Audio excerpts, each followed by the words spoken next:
Bonjour. Sebentar kita akan sambil nunggu yang lain.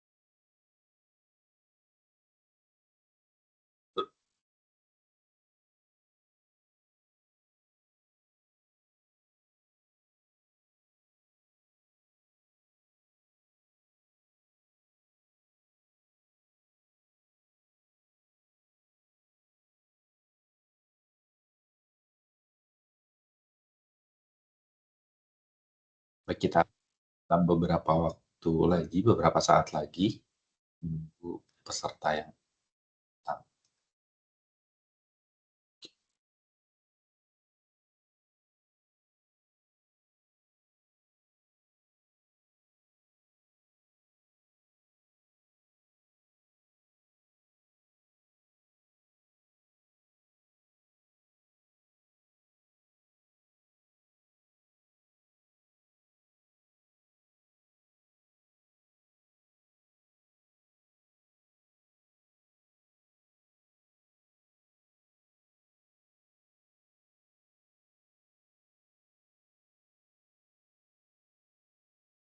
Baik, kita akan mulai karena sudah jam 3. Selamat datang, bonjour, untuk seluruh peserta webinar hari ini.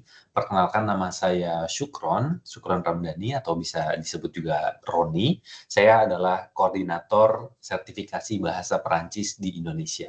Jadi, kalau misalnya mungkin beberapa teman-teman yang hadir saat ini, sebelumnya kita sudah mengadakan webinar sertifikasi bahasa Prancis DELF-DALF ya. Tapi untuk kali ini edisinya adalah ujian TCF dan TEF gitu.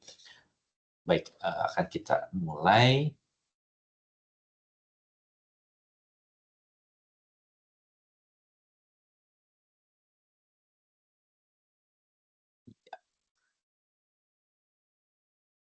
Baik, saya harap ini bisa apakah layarnya terlihat? Jika terlihat bisa beri tanda raise hand mungkin. Oke, ada Amirul Haki ini sudah memberikan tanda bahwa layarnya sudah terlihat ya. Baik, baik, terima kasih juga. Di sini kita ada Tati Pertiwi, ada Minan, ada Amirul Haki, Melinda, ada Mutia Rahma, Fatia. Baiklah, terima kasih semuanya telah hadir pada kesempatan kali ini. Kita akan langsung, karena memang sudah jadwalnya jam 3, kita tepat waktu ya. Jadi kali ini edisinya adalah ujian TCF dan juga TEF. Apa itu ujian TCF dan TEF? Mungkin sebagian dari teman-teman sekalian sudah membaca atau mungkin sudah tahu mengenai TCF dan TEF. Tapi bisa juga mungkin ada yang belum tahu ya. Jadi kita akan coba bahas dari awal. Jadi yang pertama TCF. TCF itu adalah tes connaissance de français. Jadi tes pengetahuan dari bahasa Perancis. Nah, untuk ujian TCF ini sama seperti DELF-DALF, ini diterbitkan langsung oleh Kementerian Pendidikan Nasional Prancis melalui France Education International atau sebelumnya disebut juga sebagai CIEP, Centre International Pédagogique kalau saya nggak salah nama lamanya. Lalu yang kedua adalah tes d'évaluation de français. Jadi ini hanya perbedaan istilah sebenarnya. Kenapa? Karena ada diterbitkan oleh dua institusi yang berbeda. Kalau TF ini diterbitkan oleh Kamar Dagang Internasional Paris, Prancis, atau bisa disebut juga sebagai CCIP, Chambre de Commerce International Paris, France. Jadi sama-sama dari Paris, sama-sama di bawah pemerintahan, dan keduanya juga sertifikasi ini bersifat resmi dan diakui oleh negara dan juga internasional. Nah, jika di sini kami coba merangkum untuk kedua ujian ini merupakan des examens qui permet de certifier son niveau de français pour des raisons spécifiques. Jadi untuk TCF dan TEF ini tujuannya itu pasti spesifik. Gitu. Maka dari itu untuk TCF ini ada beberapa jenis dan juga TCF dan TF ini terdapat beberapa jenis ujiannya. Nanti akan kita bahas di slide selanjutnya. Nah, ada apa aja sih? Nah, untuk yang akan kami bahas di hari ini itu hanya ujian-ujian yang tersedia di Indonesia ya. Nah, di Indonesia ini saya menyambut dulu selamat datang untuk yang baru datang. Kita sudah mulai ya. Saya harap tidak terlalu jauh, tinggal kita baru mulai. Jangan khawatir. Jadi ujian TCF dan TF yang tersedia di Indonesia adalah ada jenis TCF to publik, ada TCF Kanada dan juga TEF Kanada. Lalu yang ketiga adalah TCF Quebec. Lalu ada juga TCF IRN atau Intégration, Résidence dan juga Naturalisation. Gitu. Nah, apa saja sih perbedaannya? Mari kita bahas satu persatu. Nah, untuk yang pertama tadi adalah TCF to publik. TCF to publik ini objektifnya atau tujuannya adalah untuk keperluan studi S1, S2, atau S3 di negara Prancis atau Frankofon. Jadi tidak hanya di Prancis, bisa juga di Kanada atau misalnya di negara-negara Frankofon lain ya yang ada di seluruh dunia. Bisa juga digunakan sebagai persyaratan untuk profesional. Gitu. Jadi ada beberapa pekerjaan yang memang mensyaratkan TCF to publik. Secara spesifik itu memang meminta TCF. Walaupun beberapa kantor, beberapa institusi, walaupun kita sudah punya DELF, beberapa memang ada yang meminta TCF.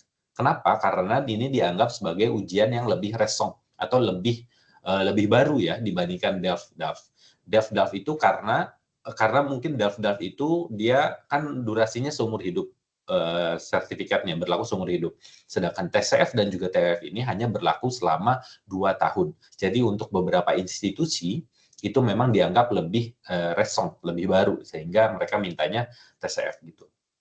Nah, ini juga memang TCF to publik ini kalau misalnya teman-teman ada yang sudah pernah tahu, dulu pernah ikutin, mungkin ada namanya TCF DAP. Jadi TCF DAP itu yang khusus untuk persyaratan studi, tapi sekarang sudah digabung ke TCF to publik. Gitu. Jadi semuanya masuk ke TCF to publik. Lalu selanjutnya yang bawahnya adalah TCF Kanada, TCF dan TF Kanada. Saya gabung di sini karena sebenarnya tidak terlalu berbeda, hanya berbeda nanti di struktur ujiannya. Nanti akan kita bahas di slide selanjutnya. Tapi sebenarnya kegunaannya kurang lebih sama. Gitu. Jadi mayoritas memang digunakan untuk keperluan imigrasi ekonomi ke Kanada, bisa juga sebagai permohonan kewarganegaraan Kanada. Nah, kalau untuk TCF Kanada ini, TCF dan TF Kanada, biasanya peserta-peserta yang datang ke tempat ujian di Indonesia, di kami di IVI, itu adalah orang yang memang mau berimigrasi ke Kanada, baik itu untuk mayoritas sih untuk berpindah atau bisa bekerja, bisa juga berpindah untuk tinggal dalam durasi yang lebih lama gitu. Dan uniknya di Indonesia ini mayoritas bisa kita katakan bahwa pesertanya itu datang dari luar negeri. Mayoritas itu dari negara Tiongkok dan juga ada juga beberapa dari Vietnam, Singapura gitu. Nah, keuntungannya kita kenapa peserta tersebut datang ke Indonesia adalah karena jadwal yang kita sediakan di Indonesia itu kita selenggarakan ujian ini di setiap bulan, kecuali bulan Agustus dan juga Desember karena itu periode libur untuk FEI, France Education International, dan juga CCIP yang penyelenggara di Perancisnya, sehingga kami khawatir akan terjadi masalah atau ada delay dalam pengoreksian dan juga pengiriman ijazah. Sehingga kami memutuskan untuk tidak menyelenggarakan di 2 bulan tersebut. Tapi dengan adanya kita 10 sesi dalam 1 tahun, ini ternyata memang menjadi hal positif dan sangat diapresiasi oleh peserta bahkan dari luar negeri, dari Tiongkok. Jadi mereka benar-benar hanya datang ke Indonesia, datang H-1 ujian, lalu besoknya kembali lagi ke Tiongkok. Nah itu, dan juga setelah kami tanya juga, kenapa kok mau datang ke Indonesia, ternyata memang karena fasilitas yang kita sediakan itu sangat memuaskan ya. dari segi ujian, semuanya ini melalui komputer. Berbeda dengan di negara lain yang menggunakan kertas. Yang menggunakan kertas itu nanti karena koreksinya dilakukan langsung oleh Paris, sehingga kertas ujian itu harus dikirimkan ke Paris. Dan itu memakan waktu lama, sedangkan kalau misalnya di kita menggunakan komputer, sehingga kecepatan koreksinya itu maksimal sekitaran 2 minggu. 2 minggu itu hasil sudah ada kalau misalnya ada ujian individualnya ya. Baik, nah itu akan kita bahas di slide selanjutnya. Kita lanjut ke jenis TCF selanjutnya, yaitu TCF IRN. Nah, ini TCF Integration, Residence, dan juga Naturalisation. Ini merupakan ujian yang tujuannya adalah untuk permohonan kewarganegaraan Prancis. Nah, jadi bagi teman-teman yang memang memiliki rencana untuk berpindah kewarganegaraan, bisa jadi karena menikah atau sudah lama di sana atau apapun, itu bisa mengambil ujian TCF IRN ini. Lalu selanjutnya bisa juga permohonan izin tinggal jangka panjang. Lalu juga ada validasi level A1 untuk berkas kewarganegaraan yang diatur oleh OFI atau Kantor Imigrasi dan Integrasi Perancis. Gitu. Nah, yang terakhir adalah TCF Quebec. Ini mengajukan permohonan imigrasi ke Quebec. Semua jenis ujian ini tersedia di Indonesia.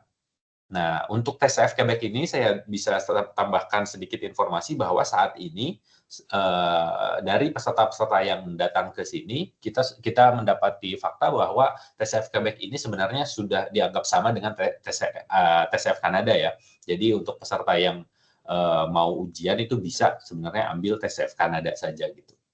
Jadi dianggap sama karena Quebec ini kan salah satu bagian dari Kanada ya. Gitu.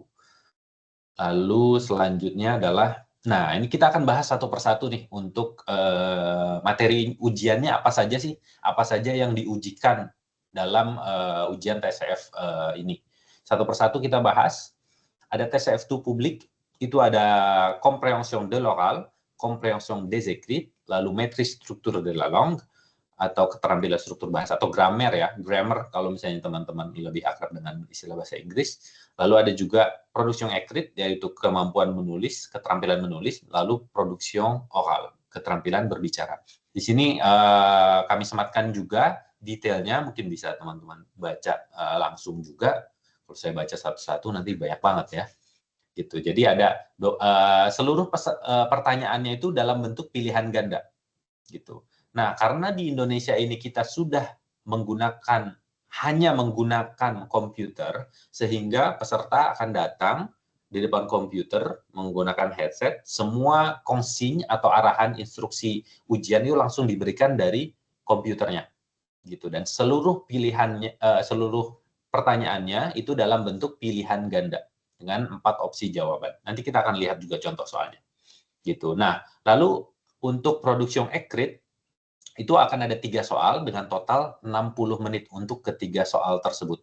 Gitu. Jadi nanti ada diminta untuk bikin surat atau bikin artikel kayak gitu, nanti ada totalnya itu 60 menit dan durasinya sudah diberikan langsung di komputernya. Jadi semua informasinya akan sudah jelas dan sangat mudah sekali untuk peserta mengerti instruksinya karena semua sudah diberikan di aplikasi tersebut. Berbeda kalau misalnya ujian yang berbasis kertas itu memang lebih manual ya. Jadi penjaga atau pengawas ujian itu memberikan informasinya satu persatu. Ada kekhawatiran bisa saja ada informasi yang terlewat, itu sangat memungkinkan. Sedangkan kalau untuk di Indonesia kita menyelenggarakan 100% menggunakan komputer, sehingga itu sangat memudahkan dan meminimalisir adanya kekurangan, ada informasi yang terlewat seperti itu.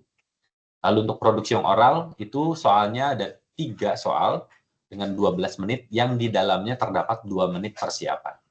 Gitu. Untuk mengerti nanti kita coba lihat satu persatu. Dan untuk harganya sendiri, épreuve obligatoire 2.800.000, épreuve fakultatif 1.400.000. Jadi untuk publik ini memang tidak wajib untuk diambil semuanya. Gitu. Jadi untuk peserta yang memang belum pernah ujian sama sekali TCF ini, maka wajib untuk mengambil épreuve obligatoire. Tidak bisa mengambil epreuve fakultatif, yaitu production écrite atau production oral, tanpa epreuve obligatoire. Jadi wajib diambil semuanya. Atau bisa mengambil hanya epreuve obligatoire, bisa saja. Jadi secara keseluruhan, ujian TCF ini memang seperti definisi yang tadi saya berikan di awal, memang ini untuk kebutuhan spesifik.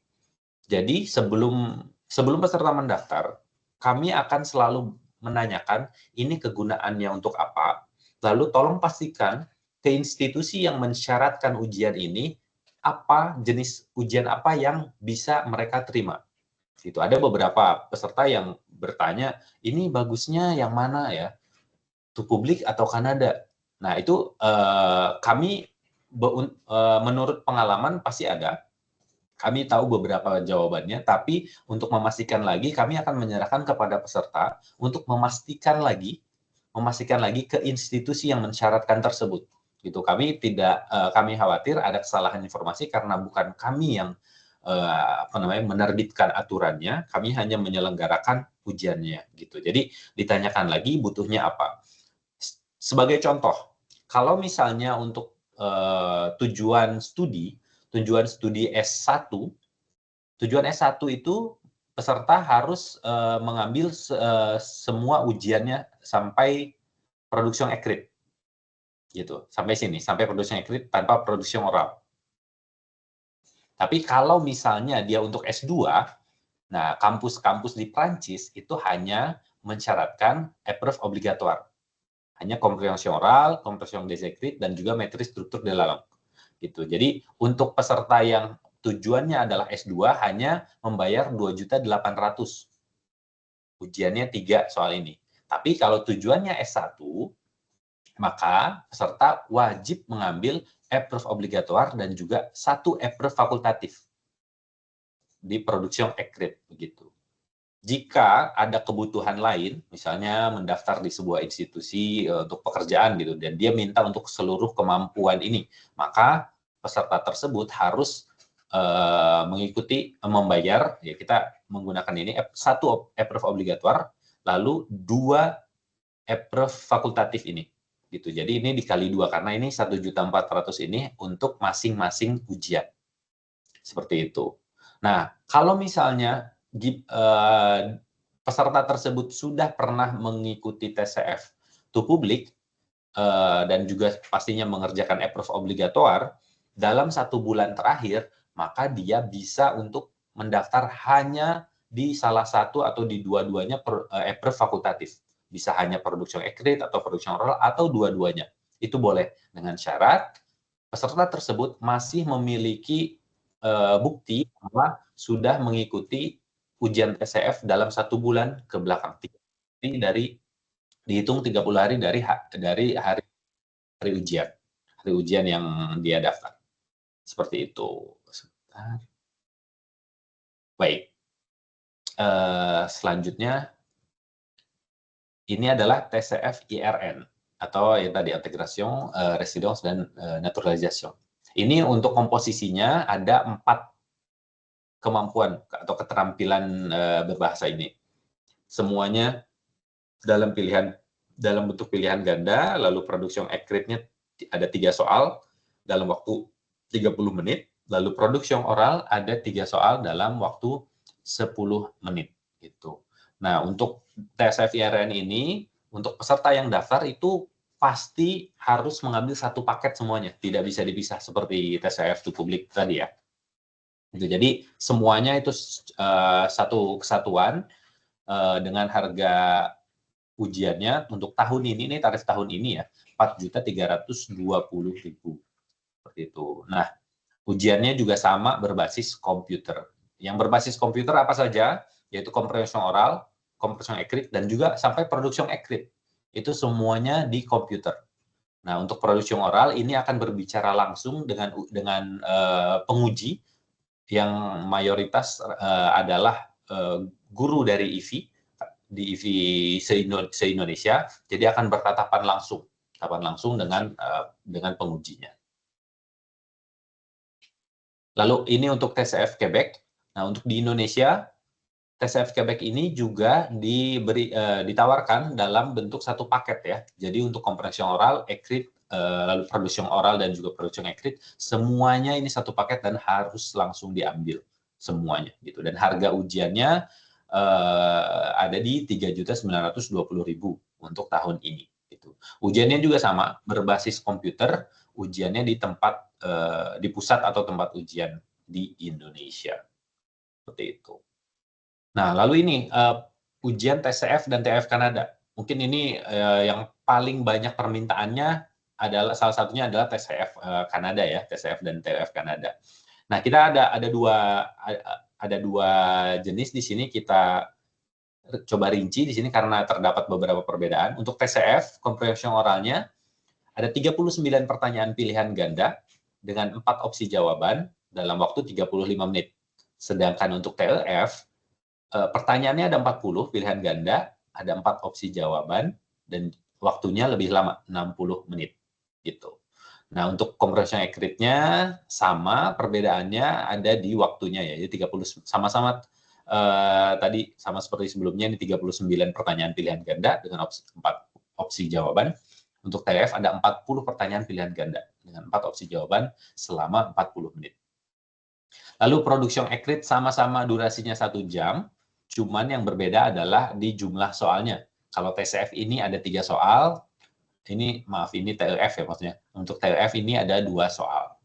Gitu. Lalu untuk production oral ada 3 soal dan juga 2 soal. Jadi kalau kita lihat-lihat sebenarnya untuk komprehension oral dan accurate dari total waktunya kurang lebih sama ya. Sama, jumlah soalnya hanya beda 1, relatif kurang lebih sama sebenarnya. Jadi ini akan dihadapi oleh peserta di komputer semuanya. Jadi kurang lebih total waktu secara keseluruhan itu sama gitu. Lalu untuk production, nah ini biasanya yang jadi pertimbangan oleh peserta nih. Ada beberapa peserta yang lebih memilih TCF dibanding TLF. Dan ada juga ya sebaliknya, ada yang memilih TLF dan TCF. Apa yang dibandingkan oleh mereka? Yaitu ini. Sebenarnya adalah dari jumlah soalnya, dia mungkin tidak terlalu dia lebih memilih yang soalnya lebih sedikit gitu misalnya, itu dia lebih milih TF dan itu memang terjadi, ada peserta yang demikian. Dan juga untuk untuk produksi oral juga kurang lebih sama. Jadi preferensinya itu mereka membandingkan dari jenis soalnya, dari jumlah soalnya seperti itu. Ujiannya juga sama ya, berbasis komputer dan juga di pusat IVAF. Ini harganya di 3.920.000 untuk kedua jenis ujian Kanada ini.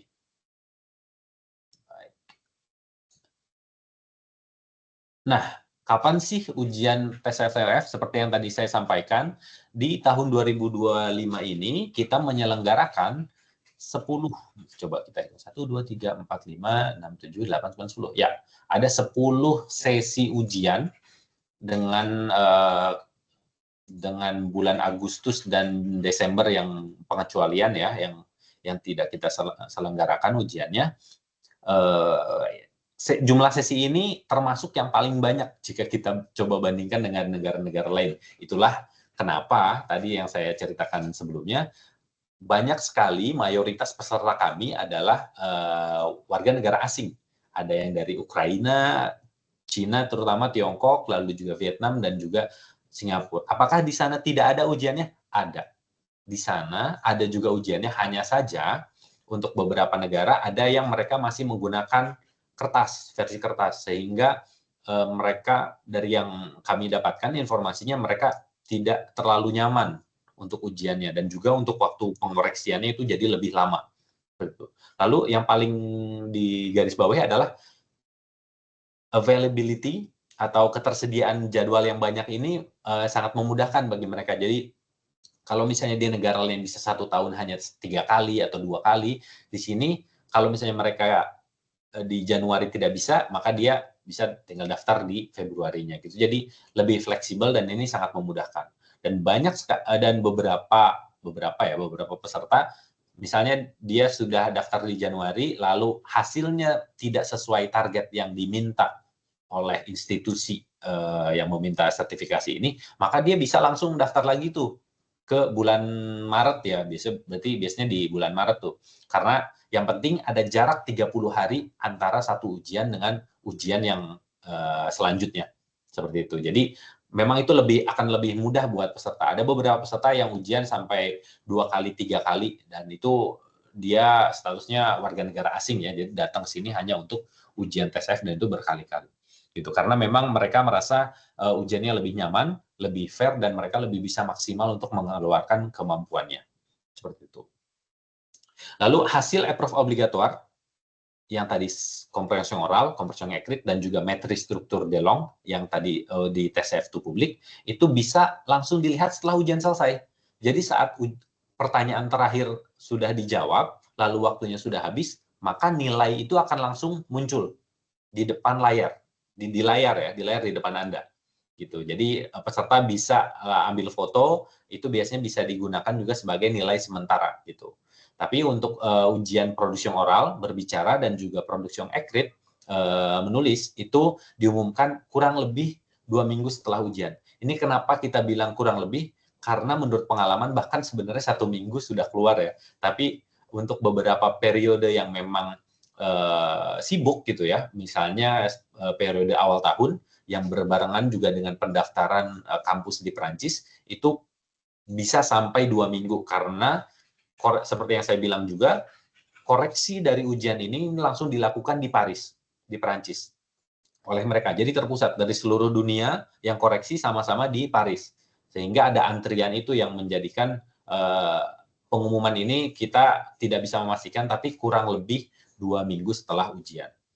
Tapi kalau misalnya peserta hanya ikut TCF obligatoire gitu misalnya ya, approve obligatoire, CO, CE, dan juga matrice struktur de langue, grammar itu hasilnya bisa langsung dilihat di tempat seperti itu. Jadi untuk peserta yang tujuannya S2, master di Perancis, itu hasilnya bisa langsung dilihat gitu, sudah ada pada saat dia klik kirim ya dia. Baik, lalu sertifikatnya mulai tahun ini dikirim dalam bentuk numerik PDF. Kalau sebelumnya memang dikirim langsung bentuk kertas, cuman kayaknya memang ada program atau kebijakan lingkungan dari FEI sehingga semua sertifikat akhirnya dikirim dalam bentuk PDF. Seperti itu.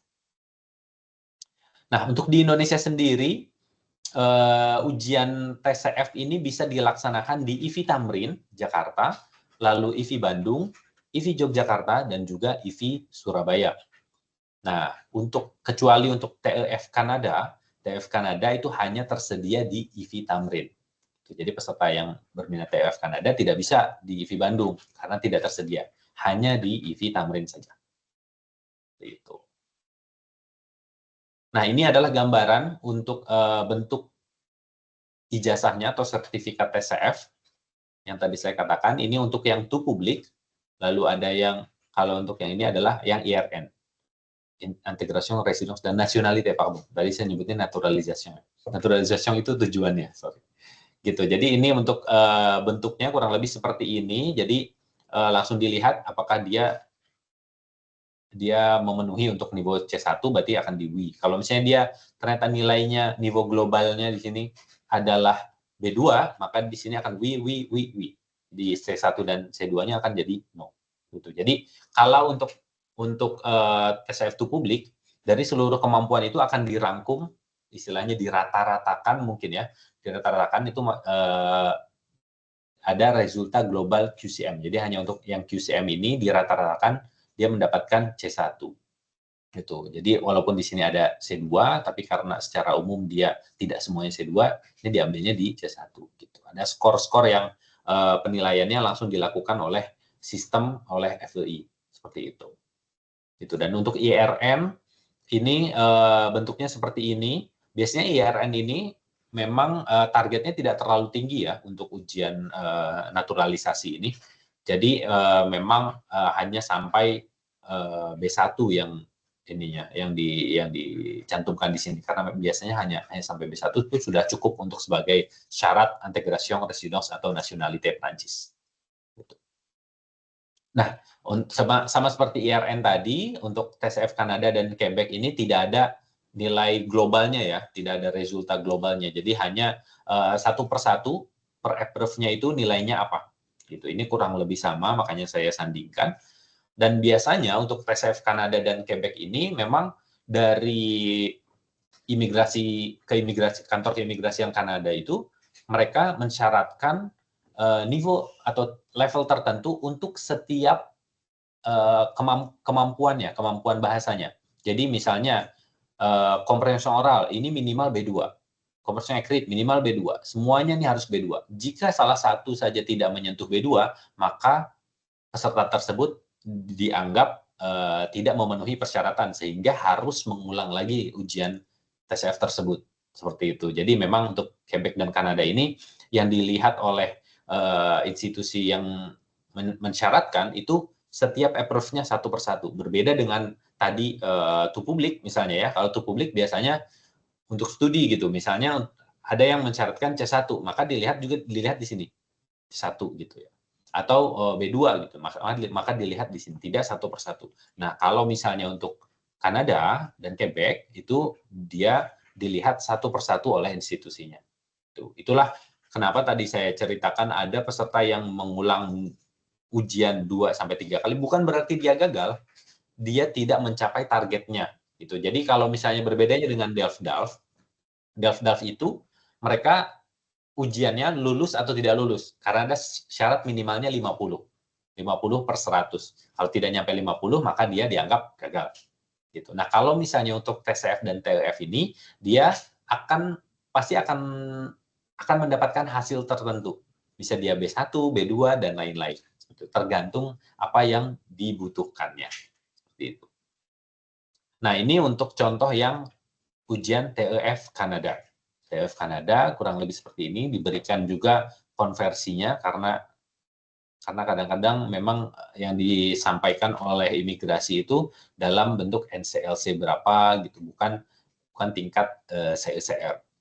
Gitu. Jadi ini adalah contohnya kurang lebih seperti ini. Sama ya tadi TCF Kanada dan juga TF Kanada dia memang melihat satu persatu dari keterampilan ujiannya. Jadi tidak secara umum, tapi satu persatu memang harus terpenuhi. Gitu. Nah, setelah banyak tadi membicarakan ujian, mari kita lihat contoh soalnya ya.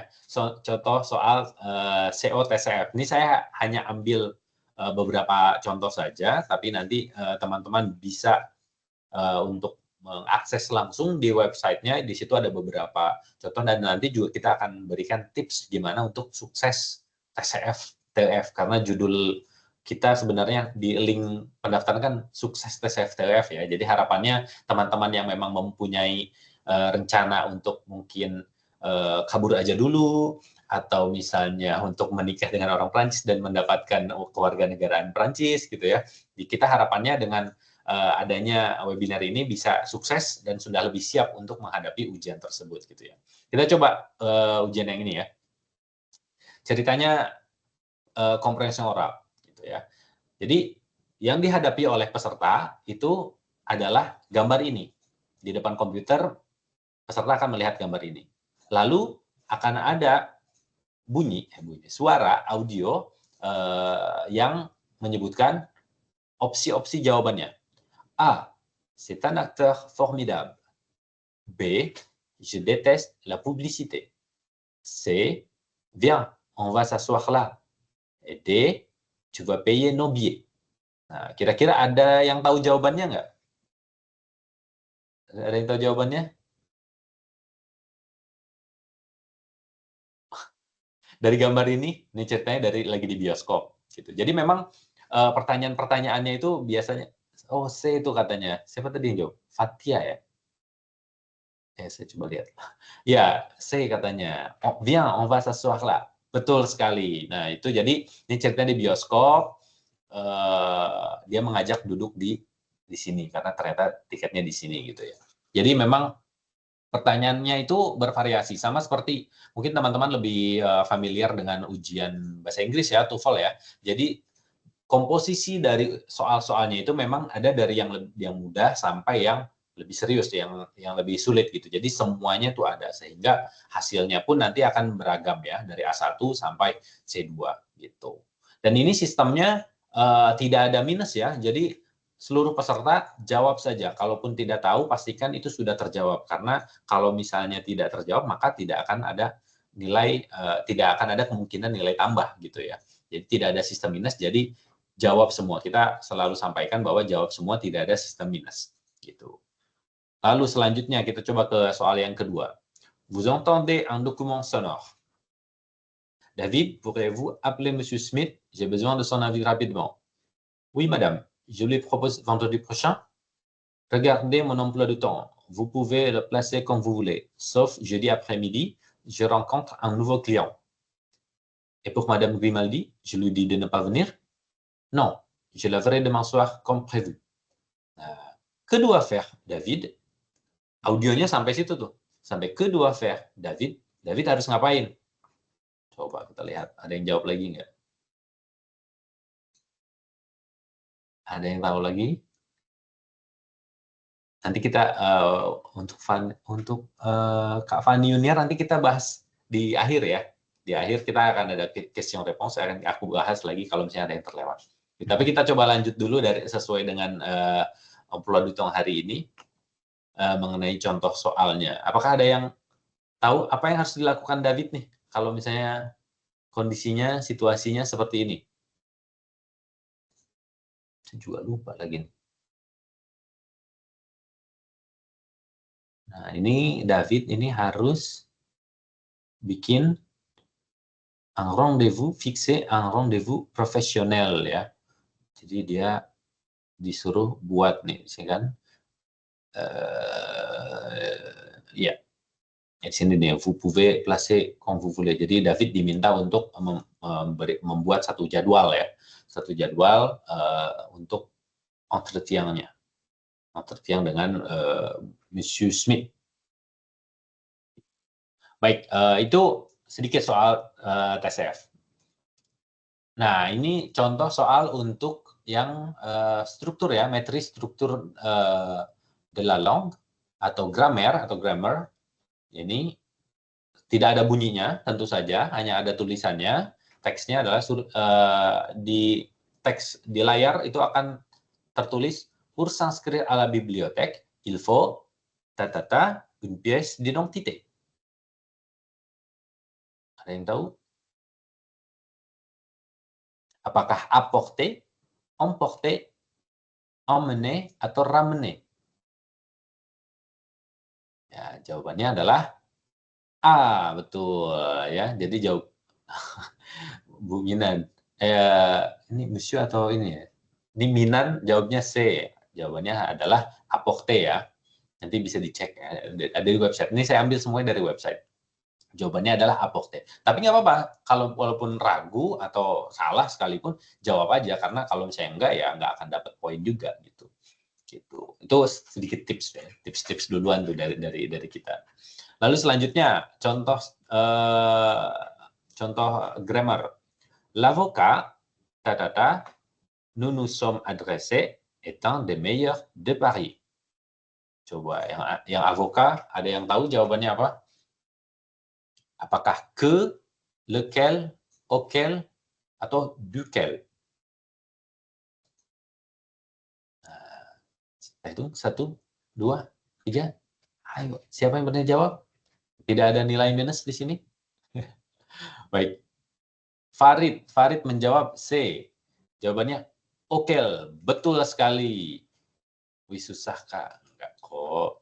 Susah. Ini mungkin susah tuh di beberapa soal aja ya, tapi pasti kalau ada soal yang susah pasti akan ada yang mudah juga. Jadi jangan khawatir, mungkin yang dihadapi adalah soal di level yang C2. Tapi kalau targetnya B2 ya sebenarnya kita cukup sampai B2 aja. Kalau bisa semua itu nilainya 100 ya teman-teman. Jadi jangan langsung putus asa gitu, lihat wah ini soalnya susah gitu kalau misalnya melihat soal ujiannya ya. Tapi soal tersebut memang tidak dirancang untuk 100% bisa dijawab semua. Kalau bisa 100% benar semua itu udah langsung C2. Sedangkan yang diminta rata-rata itu di B2, BA, atau CA mungkin ya. Kayak gitu. Nah, jawabannya betul ya, auquel. Karena kita jadi bahas sedikit ya. Karena nulis adrese A. Setelah adrese itu harus ada A. ada preposition a, sehingga yang di sini yang ada a-nya mana? Yang auquel, a le ya, a le avocat. Avocat ini laki-laki, maskulin.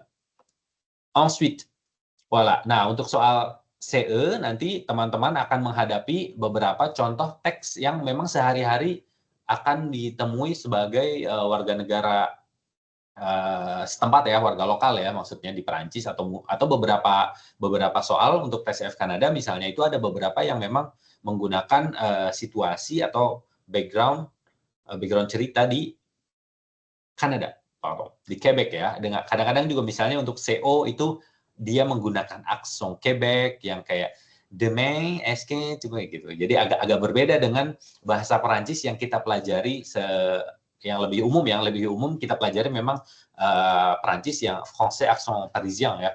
Tapi kalau untuk yang TCF Kanada, terutama beberapa kali memang muncul aksen-aksen, jangan kaget kalau ketemu aksen-aksen yang Quebec atau Kanada gitu. Tapi nah ini untuk CE, ini cabinet ouvert du lundi au vendredi.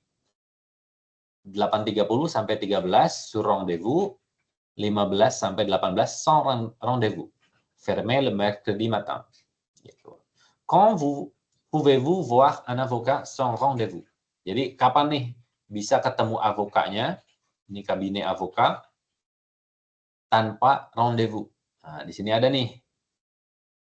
Coba ada yang berani jawab lagi? Coba aja biar sukses. Sukses TCF TLF. Langsung pergi ke Kanada nih. Habis ini langsung ujian TCF Kanada ke Kanada langsung ya. D. Minan menjawab D.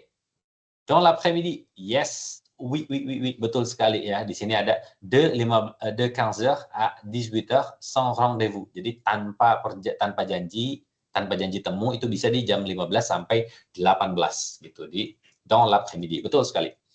Lalu selanjutnya ada ini, chère Nathalie, nous partons en vacances à Rome du 15 juillet au 15 août.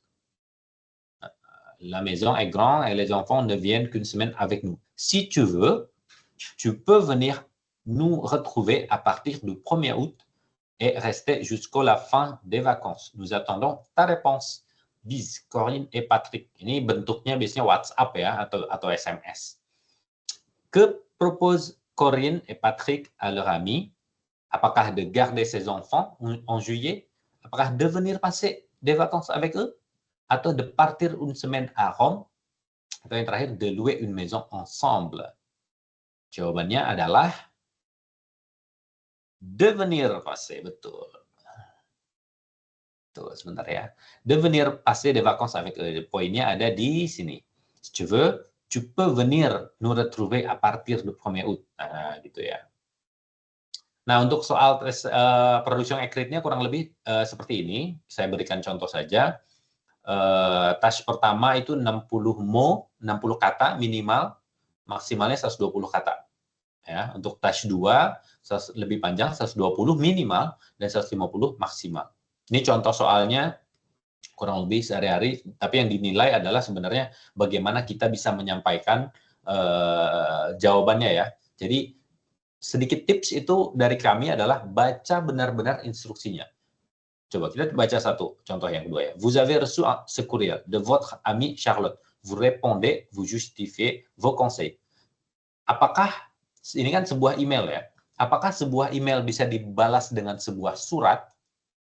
Logikanya adalah tidak gitu. Jadi kalau misalnya konsinya atau instruksinya adalah menjawab email, maka buatlah bentuk email gitu. Itu akan lumayan menjadi penilaian juga sebenarnya ya. Jadi bagaimana kita mengerti apa yang diinstruksikan, apa yang diminta gitu ya. Itu sebuah contoh saja, Pak. Jadi kalau misalnya bentuknya surat ya tentu saja jawab dengan bentuk surat. Kalau email bentuk email gitu. Lalu pastikan memang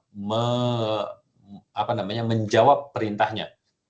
Jadi di sini misalnya task 2 dijawab memang bentuknya email udah oke.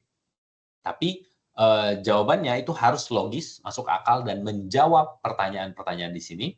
Lalu di sini diminta nih justifier vos conseils. Harus diberikan justifikasi, alasan atau argumen dari saran-sarannya. Kalau misalnya menjawab tapi tanpa ada saran, maka itu nilainya pasti akan berkurang ya. Nah, Terus juga kalau misalnya, waduh saya nggak pede nih gramernya gimana, tenang saja. Gramer adalah salah satu komponen yang dinilai. Tapi apakah semuanya gramer yang dinilai? Tidak. Tentu saja di dalamnya ada ide, ada sosiolinguistiknya kayak gimana. Apakah di sini menulis kepada teman tapi menggunakan vous voyez, itu kan berbeda tuh ya. Dengan teman kan kita tidak menggunakan Anda ya, tapi menggunakannya misalnya kamu. Nah, itu juga menjadi poin penilaian. Jadi untuk teman-teman yang merasa belum terlalu pede mengenai grammar gitu misalnya ya, jangan khawatir, itu hanya salah satu komponen yang dinilai gitu ya. Baik untuk TCF maupun DELF semuanya itu kurang lebih sama kayak gitu ya. Jadi jawab sebisa mungkin dan pahami betul apa yang diminta, apa yang ada di instruksinya. Seperti itu. Nah, untuk soal PO-nya ini sama, ada tiga bagian untuk TCF ini. Ini sebenarnya pas untuk penguji ya. Cuman ini saya ambil. Harusnya ini tidak ditunjukkan, tapi harusnya sih aman ya. Hanya ini saja, kurang lebih yang diminta ini. Jadi di bagian pertama itu akan diajak ngobrol untuk memperkenalkan diri, lalu nanti juri itu akan menanyakan poin-poin ini nih. Etat civil, udah menikah atau belum, keluarga, relasi amikal gitu. Jadi memang ini lumayan improve ya. Jadi cuman subjeknya pasti tidak akan jauh-jauh dari sini. Jadi kalau misalnya mau mempersiapkan TCF produksi oralnya, itu siapin aja yang ini. Gitu. Siapin dan jawab boleh sesuai, boleh enggak ya, terserah. Karena kan sebenarnya nggak tahu juga misalnya kita bilang punya 50 anak juga kan yang penting secara grammar betul, secara jawaban juga memang itu menjawab pertanyaannya gitu ya. Jadi persiapkanlah poin-poin ini. Lalu untuk yang kedua, nanti teman-teman akan diberikan satu sujet, lalu dipersiapkan selama 2 menit untuk menjawabnya, disiapkan 2 menit, setelah itu baru akan diujikan. Lalu untuk yang terakhir, ini contoh soal untuk yang nanti akan diberikan dan harus dikerjakan, diajak ngobrol sama jurinya itu secara spontan. Ya, jadi tidak ada masa persiapan seperti yang tas yang kedua ini. Nah, untuk soal POTF ini saya harus sharing. Voilà. Nah, ini adalah karena bentuknya banyak, makanya saya tidak potong-potong gitu ya. Ini untuk TLF kurang lebih sebenarnya sama. Kita coba lihat salah satu aja contoh compression écrite. Exemple compression écrite mana? Oh ya.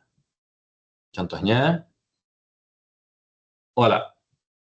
Nah, kurang lebih seperti ini.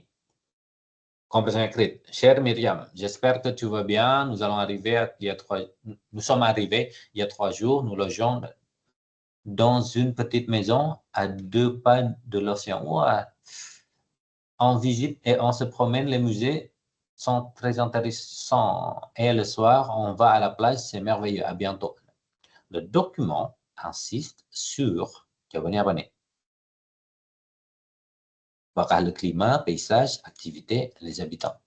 Ini saya nggak tahu kunci jawabannya, tapi kayaknya paysage ya. Petite maison, pas de l'océan, visite se promène. Oh non, non, ini les activités ya. Le soir, on va à la plage, on se promène gitu ya. Kurang lebih seperti itu ya. Ini untuk TF. Kita tidak akan bahas terlalu banyak. Baiklah, kurang lebih sama. Nah, bagaimana cara untuk mempersiapkan nih ujian-ujian tadi ya?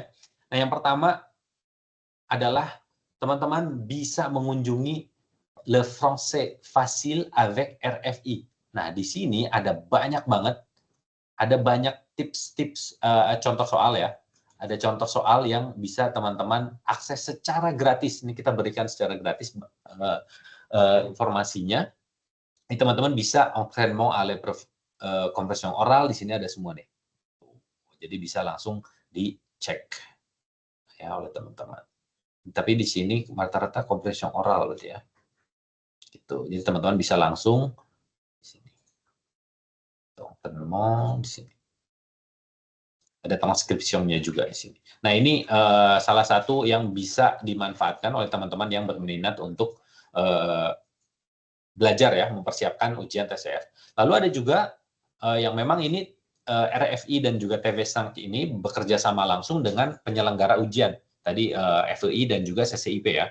Jadi ini memang valid ya untuk digunakan sebagai persiapan gitu atau untuk latihan gitu. Nah, untuk TV Sank Mode ini ada beberapa seri, ini lebih lengkap lagi. Kalau kami memang lebih cenderung lebih menyarankan TV Sank karena dia lebih lengkap ya. Jadi di sini ada beberapa seri yang bisa dikerjakan semuanya jika memang kuat. Ada 17 seri, ada CO-nya, ada matrice struktur de la langue, dan juga compression écrite ya. Jumlahnya sama. Gitu. Nah, ini juga teman-teman bisa tester en condition réelle. Maaf. Maaf, saya belum siap. Oke, jadi entraînement-nya ada 17 nih di sini ya. Ada compression oral, struktur de la langue, dan juga compression écrite. Gitu. Nah, teman-teman bisa juga tester en condition réelle. Jadi kalau misalnya teman-teman klik ini, suis prêt gitu ya. Teman-teman beneran diberikan Question 1. Kedengaran ya suaranya ya. Écoutez l'extrait sonore et les 4 propositions. Langsung ada nih waktunya ada Choisissez 90 la bonne menit. réponse. Gitu ya. Oke, kita next aja. Kurang lebih itu. Nah, tidak terlalu banyak. Teman-teman bisa langsung di Google aja, gampang banget. Jadi TV Sank Monk TCF gitu ya, langsung, atau RFI TCF atau TF itu bisa langsung ketemu. Nah, kalau misalnya memang masih kurang, butuh pendampingan secara langsung, kami juga menyarankan untuk mengambil kelas persiapan bersama kami di IVI Indonesia, bisa di Jakarta, Surabaya, Bandung, atau di Yogyakarta, itu semuanya ada. Nah, teman-teman bisa langsung dipersiapkan ujiannya, kesiapannya dipersiapkan bersama dengan pengujinya langsung.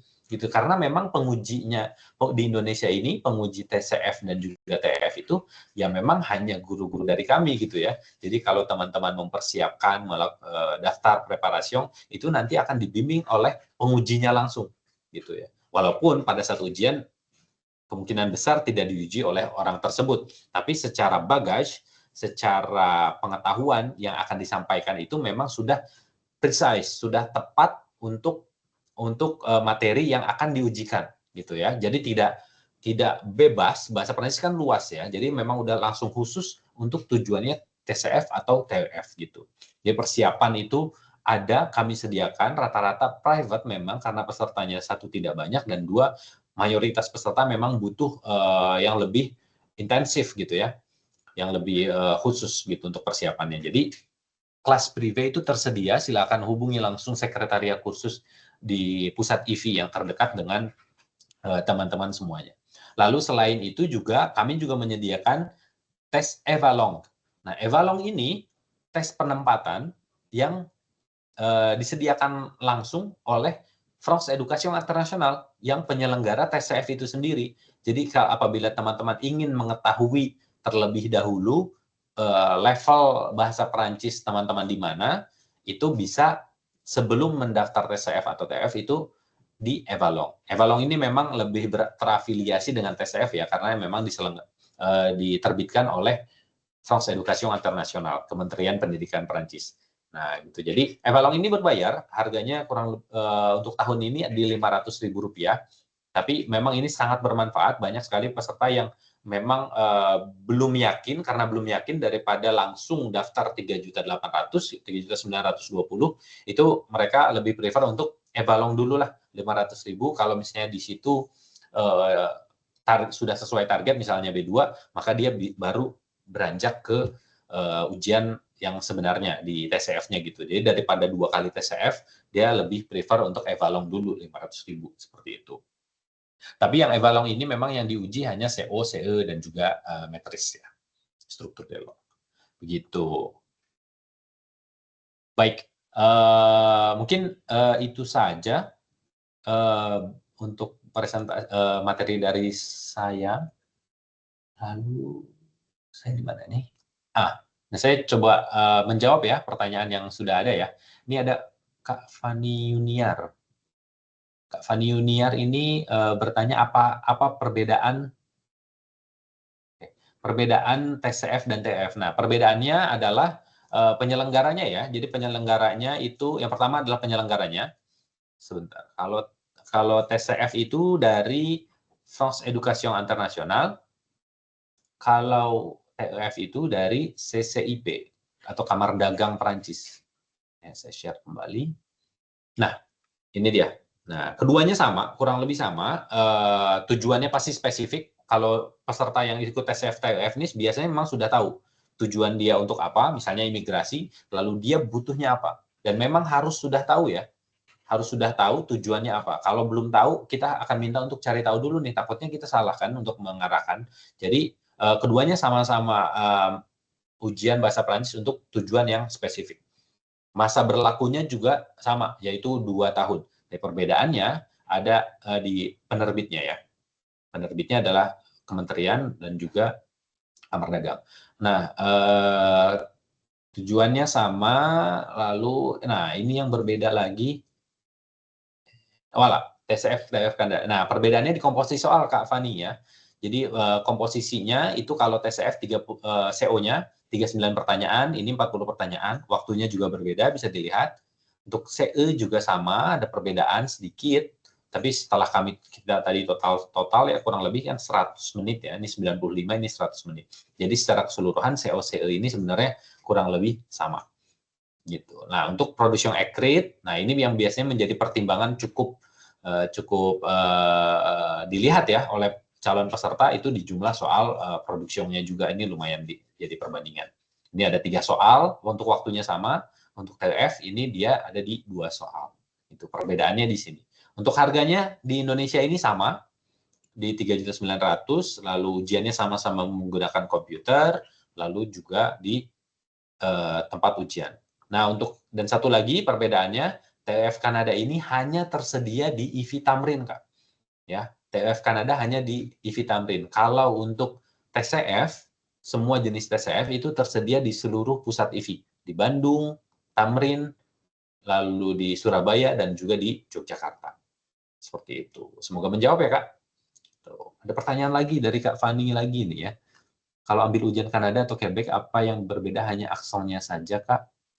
Misalnya saya ingin imigrasi ke Quebec, tapi apa bisa saya mengikuti ujian Kanada saja, supaya kalau mau usaha ke regional Kanada, Soft Quebec, yang lain yang masih bisa maksudnya. Oh gitu. Jadi tadi juga saya sempat sampaikan ya, bahwa saat ini menurut informasi yang kami dapatkan, TCF ke Kanada ini bisa juga digunakan untuk imigrasi ke wilayah Quebec ya.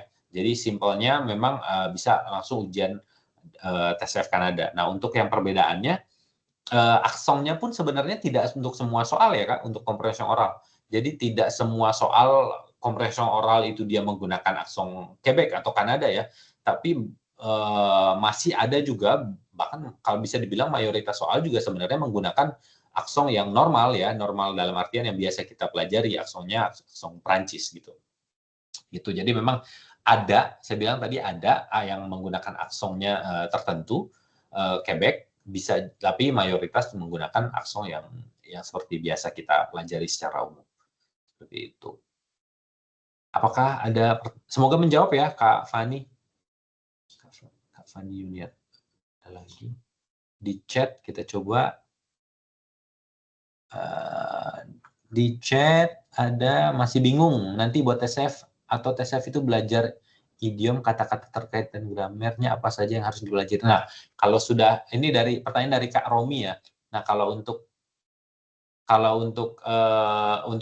komposisi ini bisa langsung, wah dia baru datang, bisa langsung untuk ambil preparasi Kak, gitu ya. Jadi kalau misalnya bingung, pertama yang harus Kak Romi lakukan adalah Kak Romi coba lihat dulu contoh-contoh soalnya ya, gitu ya.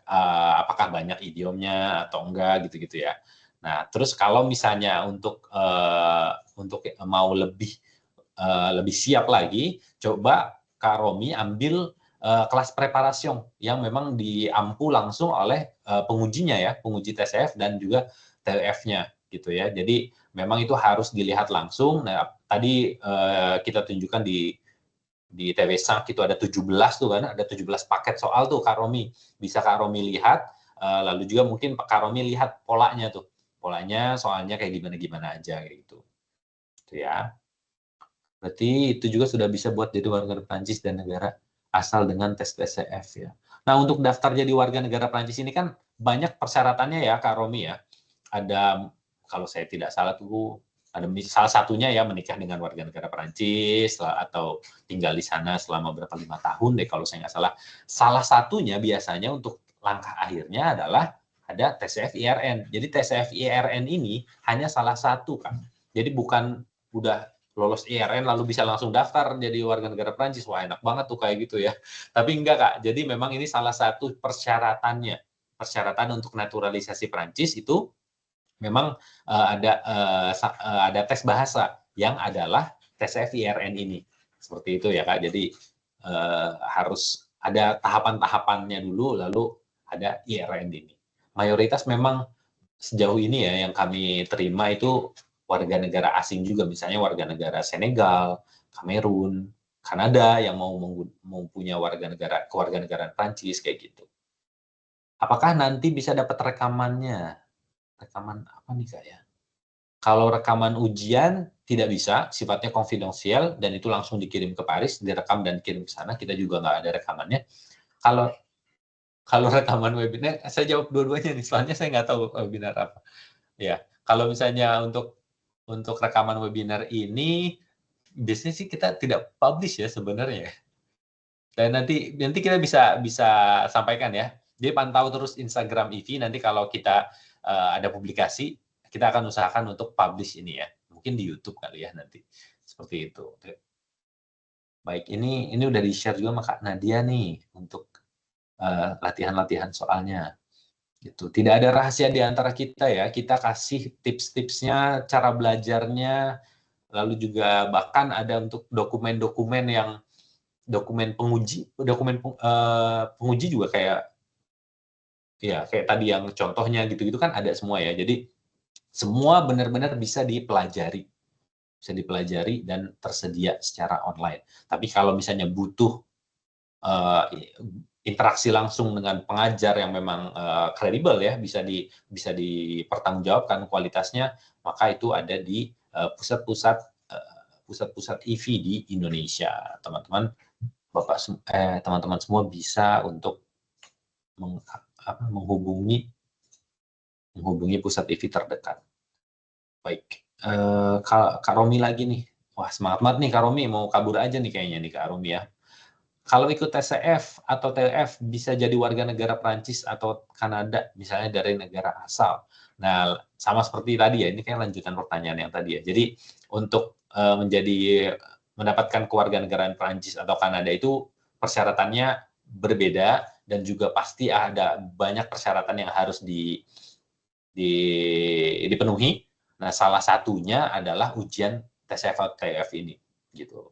Kalau misalnya pertanyaannya apakah jenis ujian apa nih yang dibutuhkan, itu biasanya akan kami kembalikan lagi kepada peserta. Jadi Bapak atau Ibu silahkan hubungi dulu institusi yang mensyaratkan ujian ini agar lebih jelas, lebih spesifik ujian yang mana sih yang dibutuhkan gitu dan akan diterima gitu. Kami khawatir jika memang kami memberikan jawaban lalu ternyata tidak sesuai karena memang bukan kami yang mengeluarkan aturan tersebut, karena aturannya memang seringkali ada perubahan-perubahan ya, ada perubahan-perubahan yang mungkin bahkan peserta yang lebih update daripada kita itu, makanya kami akan selalu untuk mensarankan untuk peserta itu mencari tahu terlebih dahulu, menghubungi institusi tersebut mengenai ujian yang dapat diterima. Itu. Kenapa sih Kak? Saya udah punya Delft, kok harus TCF? Kayak gitu. Itu bisa, misalnya ya contohnya kayak gitu. Itu biasanya memang institusinya yang memang mensyaratkan. Ini ada pertanyaan lagi dari Kak Didi. TCF dibandingkan Delft berarti diprioritaskan kalau mau kerja di Prancis. Nah ini bagus nih pertanyaan. Aku izin tanya, untuk TCF ini dibandingkan dengan Delft berarti lebih diprioritaskankah kalau mau kerja di Perancis? Merci, Kak. Nah, ini seperti yang tadi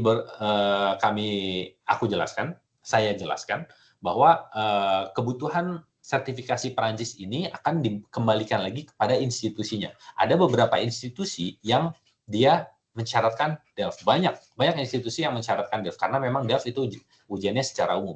Jadi DELF itu, kita ulang ke materi webinar sebelumnya, DELF itu adalah ijazah membuktikan bahwa kita sudah belajar sekian jam bahasa Perancis.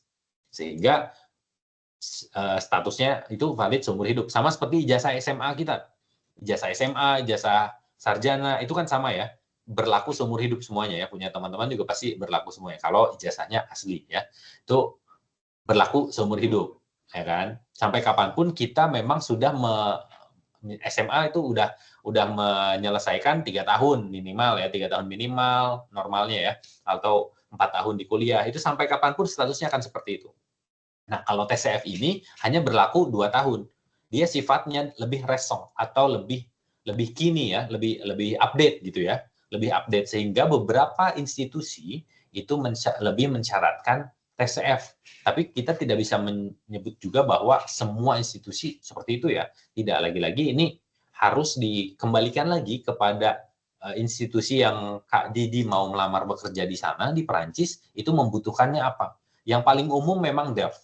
Paling amannya memang DELF dulu, punya DELF, setelah punya DELF lalu coba daftar misalnya, daftar kerja di sana, ditanya apakah memang membutuhkan yang lain gitu. Jadi memang dikembalikan lagi ke institusinya apakah DELF ini diterima. Kalau misalnya tidak diterima, apakah bisa TCF atau harus DELF lagi. Ada juga yang seperti itu. Jadi DELF-nya harus maksimal tahun berapa gitu, H-min berapa tahun gitu. Ada juga yang seperti itu. Gitu. Jadi Kak Didi bisa tanyakan dulu ke institusinya apa persyaratan spesifik yang diminta untuk melamar kerjaan di sana. Gitu.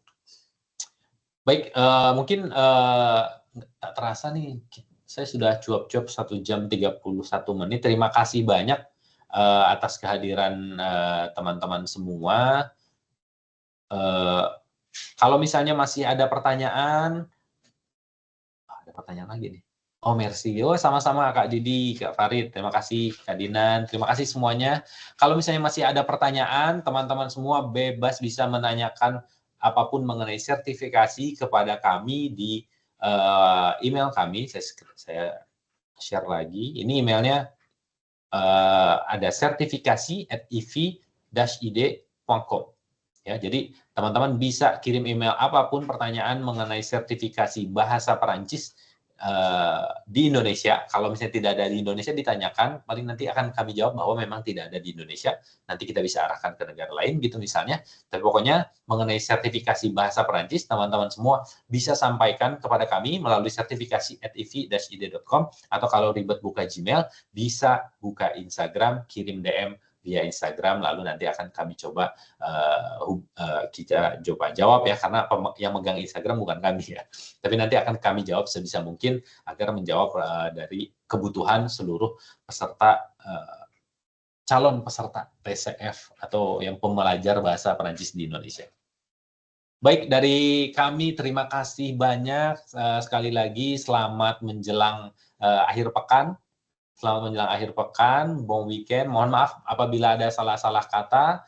Semoga sehat selalu dan sukses semuanya ya. Kalau misalnya mau ke Perancis, silakan. Bisa IRN. Baik, terima kasih. Sampai jumpa di edisi webinar selanjutnya. Terima kasih. Au revoir.